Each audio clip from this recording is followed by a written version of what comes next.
नमस्कार, markets today में आपका स्वागत है। मैं हूं शैल भटनागर, आपके साथ जुड़ रहा हूं नोएडा स्टूडियो से। आइए जरा आज बाजार पर और बारीकी से नजर डालें। शानदार आज आपने पांचवें दिन लगातार तेजी देखी निफ्टी और बैंक निफ्टी में और ब्रॉडर मार्केट्स में भी। निफ्टी आपके सामने लगभग 153 अंक ऊपर बंद हुआ 9,980 के आसपास। यहाँ पे दिन का उच्चतम लेवल था 9,992 और सिर्फ 8 अंक नीचे रह गया अपने मैजिकल नंबर 10,000 को दोबारा रिक्लेम करने में। 10,000 का लेवल लास्ट बाजार ने लगभग 13 मार्च को देखा था। बैंक निफ्टी पर नजर डालें, यहाँ पर आपने आज 570 अंक की बहुत जबरदस्त तेजी देखी। ये इंडेक्स भी लगातार पांचवें दिन आपको हरे निशान में दिखेगा। 20,530 के आसपास आपको निफ्टी बैंक में आज लगभग 2.9% की तेजी आती हुई दिखेगी। ट्रेडिंग रेंज पर नजर डालें, दिन का उच्चतम और दिन का न्यूनतम लेवल निफ्टी के दौरान लगभग 172 अंक का दायरा था। बहुत जबरदस्त जो तेजी आपने शुरू में आती हुई देखी वो लगातार आपको दिन के आखिर लेवल तक बढ़ती हुई दिखी। निफ्टी बैंक पर यही डिस्टेंस लॉन्ग और ओपन और हाई के बीच में था, माफ कीजिए हाई और लो के बीच में था लगभग 763 अंक, और सेंसेक्स में हाई और लो के बीच में लगभग 566 अंक का दायरा था। बहुत ही वॉलेटाइल दिन तो नहीं था आज। शुरुआती जो तेजी देखी है आपने वो लगातार दिन के उच्चतम लेवल पर बाजार बंद होता हुआ आपको दिखा। एडवांस डिक्लाइन रेशियोज पर नजर डालें, बुल्स का वर्चस्व बाजार में बरकरार है। लगातार पांचवें दिन आप एडवांस डिक्लाइन रेशियो देख रहे हैं, बुल्स के फेवर्स में बंद होते हुए दिख रहे हैं। निफ्टी के 50 शेयर्स में से 36 ऐसे थे जहां पर आपको हरा निशान आता हुआ दिखा। हम लोग 18 सेक्टर्स एफएनओ में ट्रैक करते हैं और 18 के 18 आज आपको हरे निशान में बंद होते हुए दिखे। तेजी बैंक निफ्टी में बरकरार है। आज 12 में से 10 ऐसे शेयर्स थे जो हरे निशान में बंद हुए। सारे प्राइवेट सेक्टर और ज़्यादातर पब्लिक सेक्टर बैंक्स आपको तेजी में हरे निशान में बंद होते हुए दिखे। निफ्टी फ्यूचर्स में 101 ऐसे फ्यूचर्स हैं जो हरे निशान में बंद हुए हैं और लगभग 40 ऐसे हैं जो एफएनओ मार्केट में फिलहाल लाल निशान में आपको बंद होते हुए दिखे हैं। सेंसेक्स के 30 शेयर्स में से सिर्फ 6 ऐसे थे जिस पर आपने लाल निशान देखा। और अगर आप ब्रॉडर मार्केट्स देखें तो एडवांस डिक्लाइन रेशियो शानदार तरीके से बुल्स के फेवर में था। नेशनल स्टॉक एक्सचेंज पर लगभग 1400 शेयर आपको हरे निशान में बंद होते हुए दिखे और 430 ऐसे थे जहां पर आपको लाल निशान दिखा। लगभग इसी तरीके का रेशियो आपने बॉम्बे स्टॉक एक्सचेंज पर भी आता हुआ दिखा। चलिए अब अपने जो पैनल है उससे आपकी मुलाकात कराते हैं। आज हमारे साथ वीरेंद्र जी जुड़े हुए हैं, वो आपको कॉल्स और ऑप्शंस के बारे में बताएंगे। निफ्टी और बैंक निफ्टी पर बहुत शानदार तरीके से आपको प्लेसमेंट्स दिख रहे हैं जहां पर आपको निफ्टी कल 10,000 के ऊपर ट्रेड करता हुआ दिख सकता है। वरुण जी हमारे साथ जुड़ेंगे अर्निंग्स पर।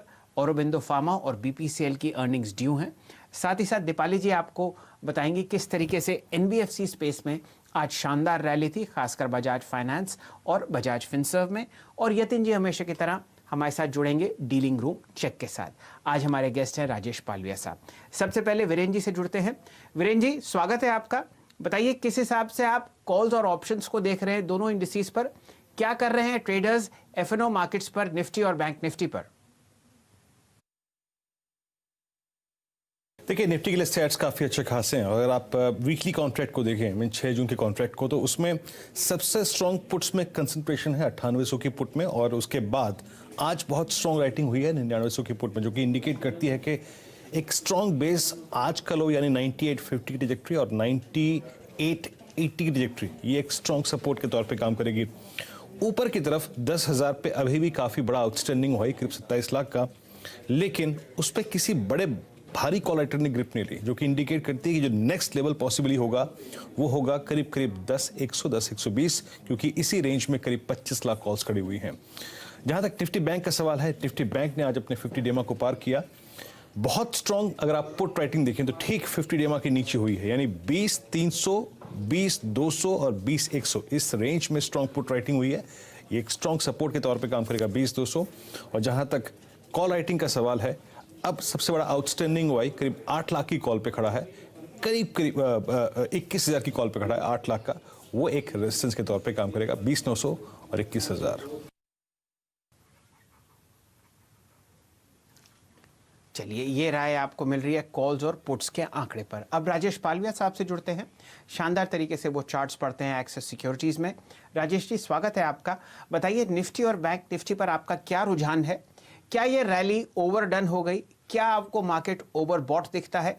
कल के सत्र के लिए आपकी क्या पोजीशनिंग होगी निफ्टी और बैंक निफ्टी पर? हम जबरदस्त रैली देख रहे हैं चौतरफा।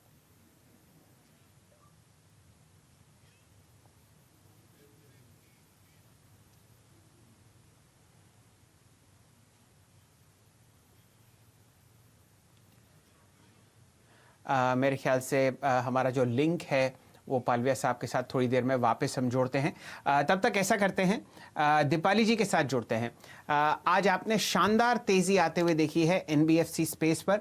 डायरेक्टर साहब जरा निफ्टी का फाइनेंशियल सर्विसेज का इंडेक्स दिखाइए, वहां पर आपने लगभग 2% से ज़्यादा तेजी देखी है और बहुत शानदार तरीके से छोटे और मंझले एनबीएफसीज आपको बहुत ज़बरदस्त तरीके से रैली करते हुए दिखेंगे, खासकर बजाज फाइनेंस जहां आपने दोबारा आज 8% की तेज़ी आती हुई दिखी है। निफ्टी 50 आपके सामने, निफ्टी फाइनेंस का इंडेक्स एक्चुअली 3.2% ऊपर बंद हुआ है 10,190 के आसपास। मेरे ख्याल से पालविया साहब दोबारा जुड़ चुके हैं, उनके पास दोबारा जाएंगे और उनकी राय लेंगे निफ्टी और बैंक निफ्टी पर।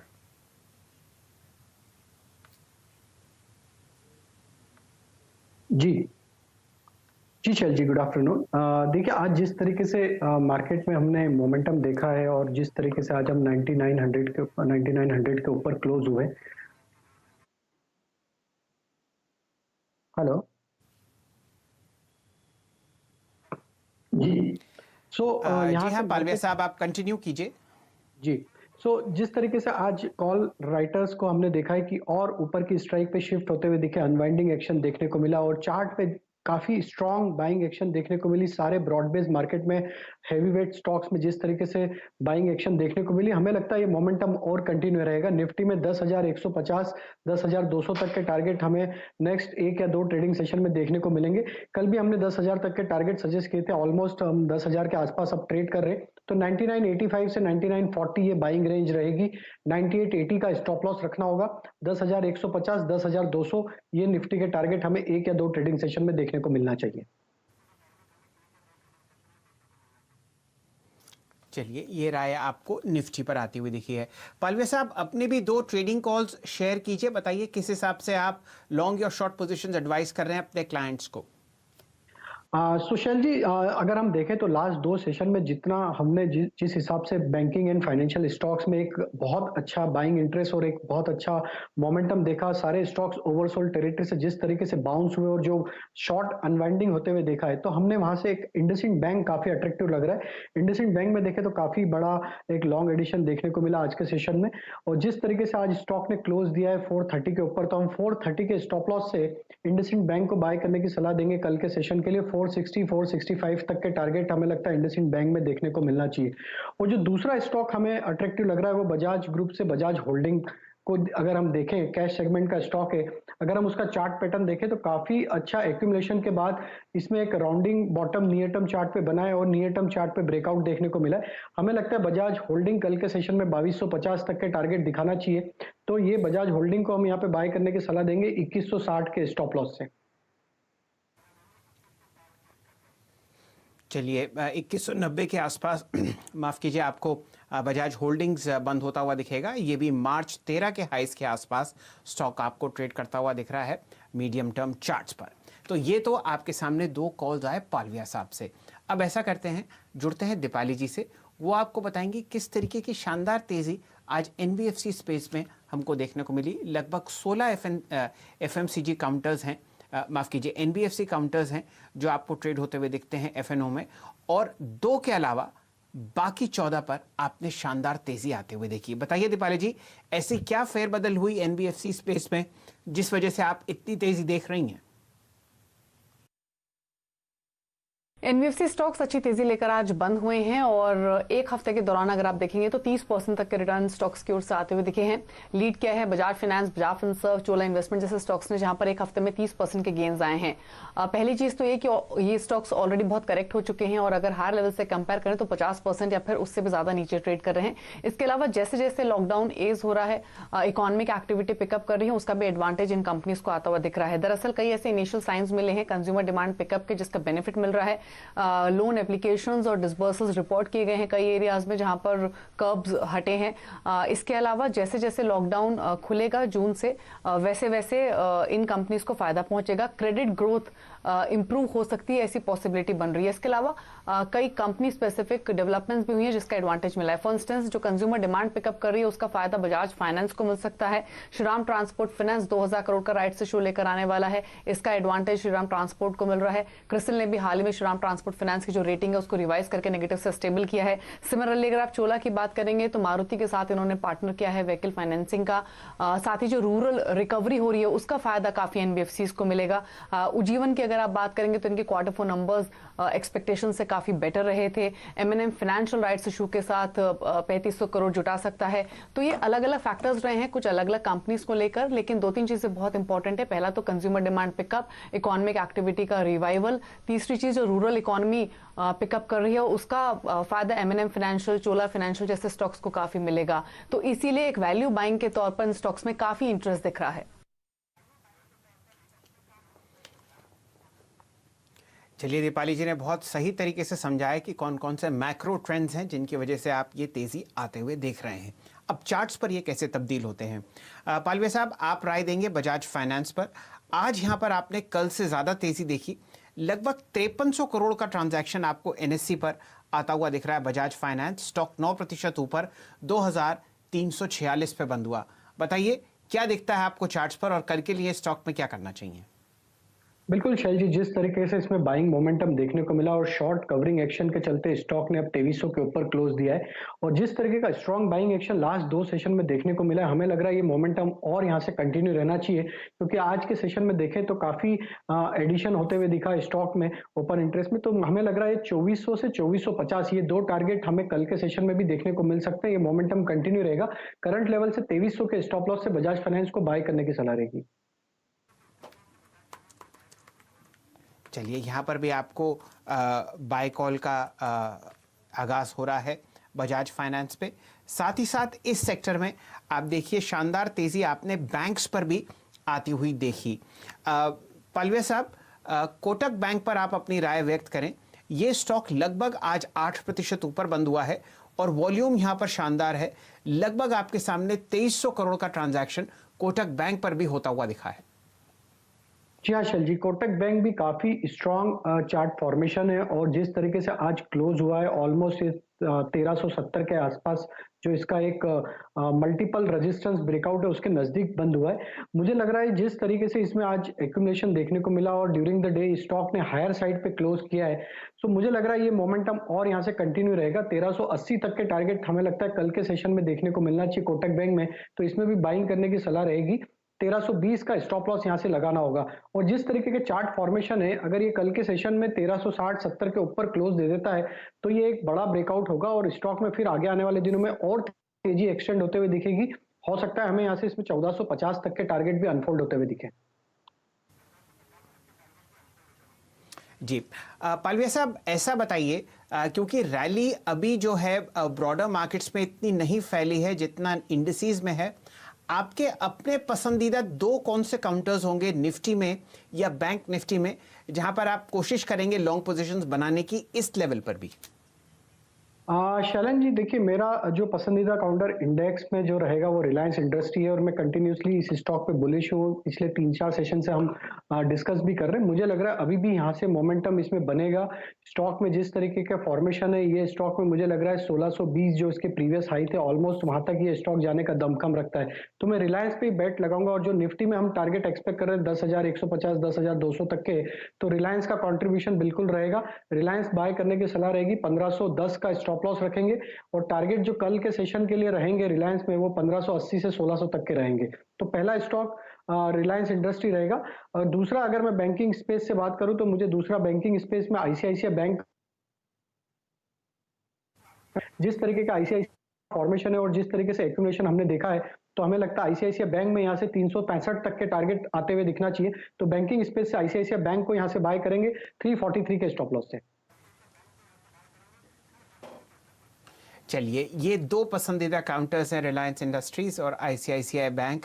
पालविया साहब के ध्यान रहे, रिलायंस इंडस्ट्रीज इस चैनल का प्रभुत्व उनके पास है और फिलहाल एक शानदार उनका राइट्स इशू खुला हुआ है जिसमें अब सिर्फ एक ही दिन बचा है और लगभग 1.2 गुना ओवर सब्सक्रिप्शन आपको 53,125 करोड़ का राइट्स इशू पर होता हुआ दिख रहा है। ये लेटेस्ट इन्फॉर्मेशन हमारे पास है और ये डिस्क्लेमर आपके सामने। CNBC आवाज़ और TV18 ब्रॉडकास्ट का चैनल रिलायंस इंडस्ट्रीज़ का इसमें एक बहुत ज़बरदस्त मेजॉरिटी कंट्रोल है। चलिए अब ऐसा करते हैं, वरुण जी को जोड़ते हैं हमारे साथ। वो बहुत पैनी नज़र रख रहे हैं आने वाली अर्निंग्स पर, खासकर औरोबिंदो फार्मा और BPCL पर। वरुण जी, स्वागत है आपका। बताइए बाजार किस तरीके के आंकड़े एक्सपेक्ट कर रहा है BPCL और औरोबिंदो फार्मा से? देखिए, सबसे पहले BPCL की बात करें तो ये क्वार्टर BPCL के लिए एक वॉश आउट क्वार्टर रहने वाला है। दोहरी मार इस कंपनी में पड़ने वाली है। एक तो कोविड के चलते जो लॉकडाउन आया, उसके चलते डीजल पेट्रोल की जो मांग थी वो पूरी तरह से खत्म हो गई और उसके बाद कच्चे तेल के दाम गिरे हैं, तो इन्वेंट्री लॉसेस भी जो है वो इस कंपनी को झेलना पड़ेगा और इसके लिए हमारा मानना है रेवेन्यूज 18% तक गिरेंगे, एबिटा 86% गिर सकता है, ऑपरेटिंग मार्जिन महज 1% रहेंगे और लॉस जो है कंपनी को करीब 625 करोड़ के आसपास हो सकता है। याद रखिए, जो रिपोर्टेड GRM है माना जा रहा है इस बार -$3 पर बैरल रहने वाला है, क्योंकि सिंगापुर GRM जो है वो भी करीब 17 साल के सबसे लोएस्ट लेवल पे है। तो BPCL के लिए ये पूरे तरह से वॉश आउट क्वार्टर रहने वाला है। जहां तक औरोबिंदो फार्मा की बात है, इस कंपनी के लिए फ्लैट सा क्वार्टर रहेगा। क्यों? क्योंकि पिछले बार जो बेस था वो काफी हाई था और इस बार इसके लिए माना जा रहा है कि खासकर जो नए ड्रग्स है उसके अप्रूवल US बिजनेस में वो भी कम रहा है, तो उसका इंपैक्ट भी कंपनी को झेलना पड़ेगा। इसके लिए रेवेन्यूज 11% बढ़ेंगे, मार्जिन फ्लैट रह सकते हैं 20% के आसपास, मुनाफा क्योंकि टैक्स का बेनिफिट मिलना है इसके लिए करीब 16% के आसपास बढ़ सकते हैं, 678 करोड़ के आसपास ही आ सकते हैं। तो औरोबिंदो फार्मा फ्लैट, लेकिन BPCL बेहद ही कमजोर नतीजे रहेंगे। जी पालवे साहब, जरा औरोबिंदो फार्मा के स्टॉक पर ध्यान दीजिए। आज आपने लगभग इसको 735 रुपए पे बंद होते हुए देखा है। यहाँ पर आप क्या उम्मीद रखते हैं?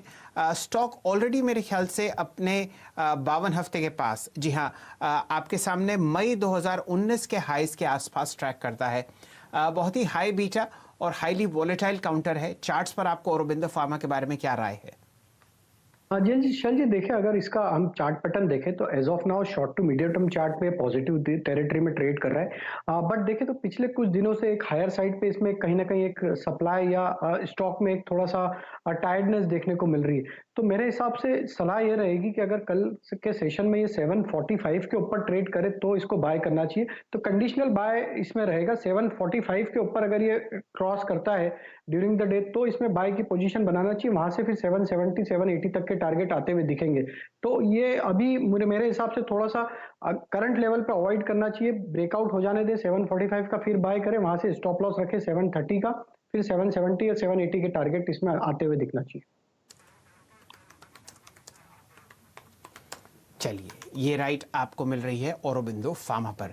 समय एक छोटे से ब्रेक का, आप हमारे साथ जुड़े रहिए। एक से एक बेहतरीन स्टॉक्स पर चर्चा होगी, खासकर उन स्टॉक्स पर जहां पे आप लॉन्ग या शॉर्ट पोजीशंस ले सकते हैं, जहां पर ब्रोकर्स अपने HNI क्लाइंट्स को और खासकर अपने इंस्टीट्यूशनल क्लाइंट्स को एडवाइस कर रहे हैं लॉन्ग या शॉर्ट साइड। जुड़े रहिए हमारे साथ, थोड़ी देर में हम हाजिर होते हैं आपके साथ।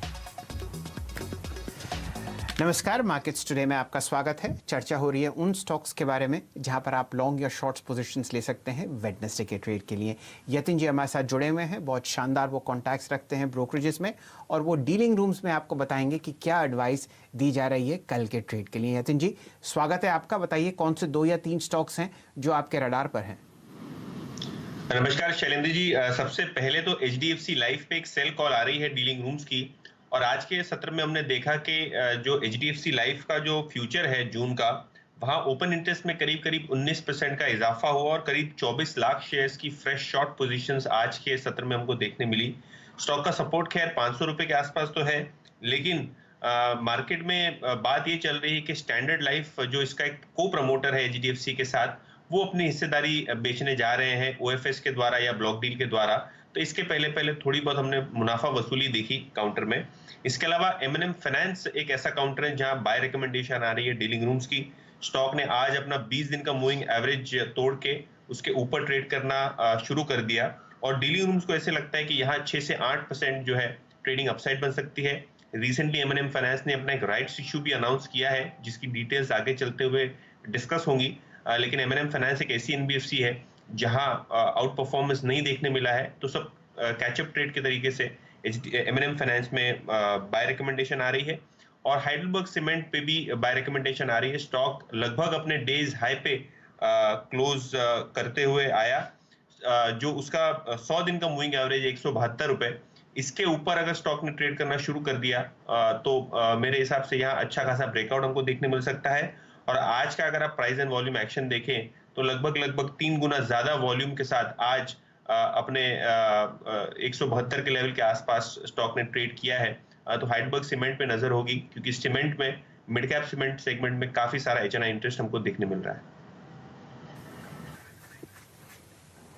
चलिए यतिन जी, आपका बहुत बहुत धन्यवाद हमारे साथ जुड़ने के लिए। पालविया साहब, बहुत ही संक्षिप्त में 2 कॉल्स, एक हाइडेलबर्ग सीमेंट और दूसरा एमएनएम फाइनेंशियल सर्विसेज पर। जी शैल जी, एमएनएम हाइडेलबर्ग में अगर हम बात करें तो हाइडेलबर्ग में एक ट्रायंगुलर फॉर्मेशन का ब्रेकआउट वीकली और डेली चार्ट पे हुआ, जिसके चलते मुझे लग रहा है ये चार्ट पैटर्न के हिसाब से टारगेट होना चाहिए 182 185 के।